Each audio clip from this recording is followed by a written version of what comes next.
અહીંયા પરકમમાં આવ્યા પણ એ ગઈ સાલ કરતા અહીંયા 50% માણા ઓછું છે. આ વર્ષે વરસાદ બહુ થયો ને તે ખેડૂત બધા મોસમમાં પડ્યા બરાબર. અને અહીંયા એક આ પ્લાસ્ટિકનું કામ બહુ સારું કર્યું. પ્લાસ્ટિક કોઈને લઈ જવા નથી દેતા. અહીંયા જંગલમાં એ બહુ સારું કર્યું આ ખાતાવાળાએ. અહીંયા નગરપાલિકા જે કરતા હોય. બાકી વિકાસ તો આમાં શું અટાણે ખેડૂતને વહીમું છે વિકાસ કર્યો એ. સમજા ખેડૂતને કે ઓલો મોદી સાહેબ કહે કે ડબલ ભાવ દેવું. ડબલ ભાવને બદલે હવે એના અડધાય ભાવ નથી આપતા અટાણે.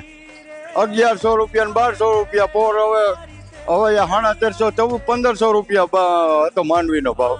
અને ઊણ થયો 1100 અને 1000 રૂપિયા 900 માં લે 800 માં લે માંડ. સમજ્યા. અને ઓલા સોયાબીન તો 650 માં લ્યો. શું કરે આમાં ખેડૂત? આમાં આવે ક્યાંથી ના? પૈસા હોય તો આવે ને ભાઈ. સમજ્યા. પરકમમાં તો આવવું બધાને. તો પૈસા ક્યાં? પૈસા નથી. સમજ્યા. પૈસા હોય તો અહીંયા 500 800 1000 રૂપિયા જોઈ ને ભાઈ પરકમમાં આવવામાં. એમને આવાય ખાલી આવી છે. એટલે આ વાત છે ભાઈ. હે બરાબર ને.